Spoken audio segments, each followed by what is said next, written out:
एक बार की बात है कि किसी गांव के में एक गरीब आदमी रहता था जिसका नाम अमर सिंह था। उसका एक लड़का भी था जिसका नाम निगम था। अमर सिंह व निगम किराए के कमरे में रहते थे। उसकी पत्नी का देहांत एक गंभीर बीमारी के कारण हो गया था, जिसके इलाज में काफी रुपए लगे थे। अमर सिंह एक सेठ के यहाँ काम करता था। एक दिन निगम ने अपने पिताजी से कहा कि मैं भी आपके साथ काम पर जाऊंगा। अमर सिंह के मना करने पर भी लड़का नहीं माना और अमर सिंह के साथ सेठ के यहाँ चला गया। अमर सिंह सेठ के घर की साफ सफाई का काम करता था। अमर सिंह सेठ की लग्जरी कारों को साफ कर रहा था और निगम उसे देख रहा था।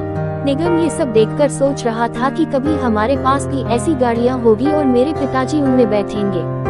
एक दिन निगम के स्कूल में अध्यापक ने सभी बच्चों को उनके सपनों के बारे में, जो आप बनना चाहते हो, उस पर निबंध लिखने को कहा।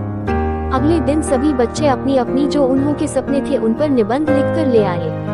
अध्यापक ने सभी के निबंध देखे और पास कर दिए। निगम का निबंध देखकर अध्यापक बोले कि तुमने ये क्या लिखा है? तुम ये बड़ा बंगला, गाड़ी कहाँ से लाओगे? और कहा कि मैं तुम्हें एक दिन और देता हूँ, तुम ऐसा निबंध लिखकर लाना जो तुम्हारे लिए संभव हो, जो तुम कर सको। बेकार में जो तुम्हारे लायक ना हो उस पर निबंध मत लिखकर लाना, नहीं तुम्हें फेल कर दिया जाएगा। निगम घर गया और अपने भविष्य में अपने सपनों को सोचने लगा, और लेकिन कोई दूसरा सपना सोच ही नहीं पा रहा था।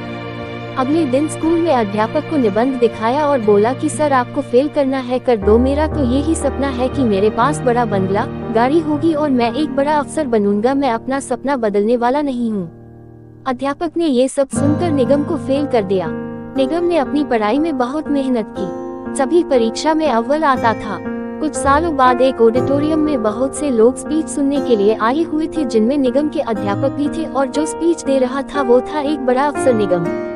निगम ने अपने अध्यापकों को देखा और पास जाकर अध्यापक से बोला कि मैं वही लड़का हूँ जिसको आपने निबंध लिखने पर फेल कर दिया था। आज मैं कलेक्टर बन गया हूँ, मेरे पास गाड़ी है, बंगला है, जिसके मैं सपने देखता था। अध्यापक को बड़ी शर्मिंदगी महसूस हुई।